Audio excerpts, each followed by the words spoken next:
Today, I am going to have fourth graders working on rhythms. And so I have a few different things that you're going to be doing while you're working on rhythms. One of them is identifying and writing whole notes and whole rests. So remember, a whole note gets 4 beats.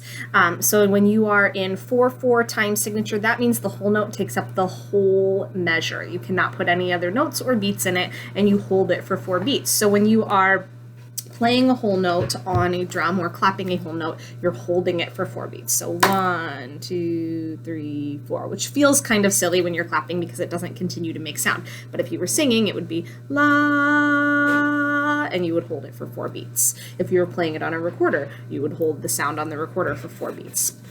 For a whole rest simply means that it's 4 beats of rest. So that would mean that if you have a whole rest in a measure, you have a whole measure of not playing any sounds. And so I'm going to have both of these things in a Jamboard for you to look at so that you can work on whole notes and whole rests. The other things that we're going to work on for our rhythms today are I can identify and notate 2/4 meter or 2/4 time signature. So whole notes and whole rests and 2/4 time signature don't really go together, because what 2/4 time signature means is that you're only going to put 2 beats in each measure. So you can't use a whole note in 2/4 time signature. So when I ask you to write your rhythm, you are not going to use any whole notes or whole rests today, even though we're talking about them.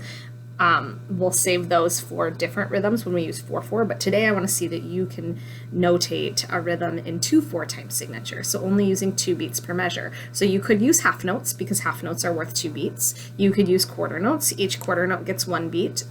You can use eighth notes because 2 eighth notes together equal 1 beat. You could use 16th notes. So you can use all of the notes except for whole notes and whole rests.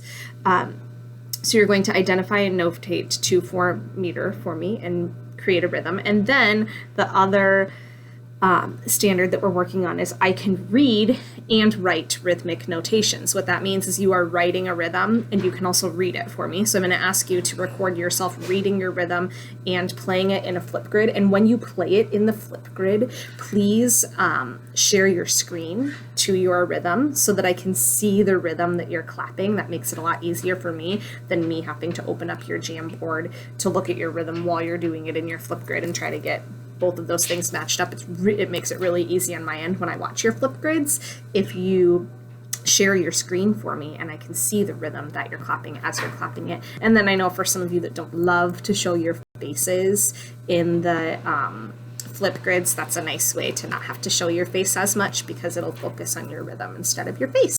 So reading and writing